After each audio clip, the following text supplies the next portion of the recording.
নমস্কার বন্ধুরা, আশা করি সবাই ভালো আছেন। তো বন্ধুরা, এখন আমি যে বিষয়টা নিয়ে কথা বলবো, তো সেটা হলো 2026 ঈদ।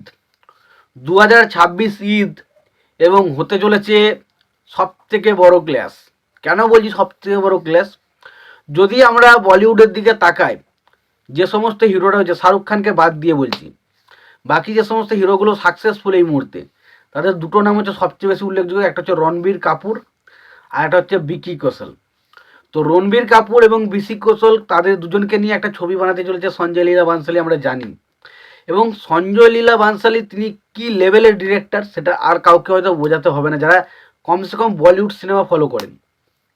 তো একজন স্টার ডিরেক্টর, দুজন বড় বড় সুপারস্টার এই মুহূর্তে, এবং একজন লেডি সুপারস্টার যাকে বলে আলিয়া ভাট, যার আগে তিনি গাঙ্গুবাই কাথিয়াবাড়ি দিয়ে একটা বক্স অফিসে হিট ছবি দিয়েছেন সঞ্জয় লীলা বানশালীর সাথে।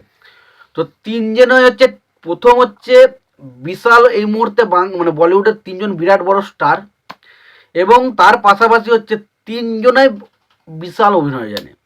তিনজনের অভিনয় দক্ষতা এই মুহূর্তে দারুণ দারুণ, মানে কমার্শিয়াল হিরো হিসাবে তাদের যে অভিনয় দক্ষতা, কমার্শিয়াল হিরো, বাট তাদের যে অভিনয়ের যে ট্যালেন্ট সেটা কিন্তু ব্যাপক। আমরা বিকি কৌশলকে দেখেছি ছাবা ছবিতে কত সুন্দর অভিনয় করে, বা আমরা রণবীর কাপুরকে অ্যানিমেলে দেখেছি, তার ডেডিকেশন দেখেছি, বা আমরা মানে গঙ্গুবাই কাথিয়াবাড়িতে আমরা আলিয়া ভাটকে দেখি। তো তিনজনের পারফরমেন্স টেরিফিক হতে চলেছে, এবং তার পাশাপাশি একজন স্টার ডিরেক্টর সঞ্জয় লীলা বানশালী, তো তিনি আসতে চলেছেন এই পরের বছর ঈদে আসতে চলেছেন। এবং সেই সময়ে আসতে চলেছে এই মুহূর্তে মানে ভারতবর্ষের অন্যতম বড় সুপারস্টার রকিং স্টার ইয়াস। তো রকিং স্টার ইয়াস, যার কেজিএফ চ্যাপ্টার 1 এবং কেজিএফ চ্যাপ্টার 2 ভারতবর্ষে কি পরিমাণে যে আলোড়ন সৃষ্টি করেছিল সেটা নিশ্চয়ই আর কাউকে বলে বোঝাতে হবে না। এবং রকিং স্টার ইয়াসের ফ্যান শুধুমাত্র এই একটা ছবি থেকে কিন্তু গোটা ভারতবর্ষের লোক হয়ে গিয়েছিল। তো সেই মানুষটা যখন আবার এত বছর পর সিনেমা হলে ফিরছে, তার ছবি নিয়ে কিন্তু একটা উন্মাদনা থাকবে। তো বোঝা যাচ্ছে যে বিরাট বড় একটা ক্লাস কিন্তু হতে চলেছে। তো রকিং স্টার ইয়াসের ছবি আসছে টক্সিট, এবং এদিকে সঞ্জয় লীলা বানশালী এবং রণবীর কাপুর বিকি কৌশলের ছবিটা আসছে দ্য লাভ অ্যান্ড ওয়ার।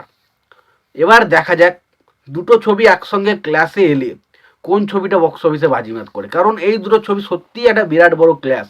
এবং এই মুহূর্তে যদি আমি দেখুন কে সব থেকে সেরা ছিল, কে বড় ছিল, সেই সমস্ত বিচার আলোচনা বাদ দিলাম, আমি যদি রিসেন্ট টাইমে কিছু বিষয়ের উপর ভিত্তি করে যদি আপনি ভালো করে দেখবেন বিকি কৌশল বা রণবীর কাপুর এই মুহূর্তে বলিউডের অন্যতম বড় সুপারস্টার, ইয়ং সুপারস্টারদের মধ্যে, এবং আলিয়া ভাট তাদের মধ্যে অন্যতম। এবং আমরা যদি সাউথের দিকেও দেখি, তো আল্লু অর্জুন, রকিং স্টার ইয়াস, এরা কিন্তু এই মুহূর্তে অন্যতম বড় সুপারস্টার। তো সাউথ ভার্সেস বলিউড, এটা কিন্তু জমে যাবে ভাই। এবার দেখা যাক আলটিমেট কে বক্স অফিসে জয়লাভ করে। তো তোমাদের কি মতামত তোমরা অবশ্যই জানিও, এবং এই ক্লাসটা ভাই মজা চলে আসবে, জাস্ট মজা চলে। তোমাদের কি মতামত তোমরা অবশ্যই জানিও। ভিডিওটি ভালো লেগে থাকলে লাইক কমেন্ট শেয়ার করে দিও। চ্যানেলটা নতুন হয়ে থাকলে অবশ্যই তোমরা চ্যানেলটা সাবস্ক্রাইব করে নিও, পাশে বেল আইকনটা অবশ্যই প্রেস করে দিও। ভালো থেকো, সুস্থ থেকো, দেখা হচ্ছে পরের ভিডিওতে।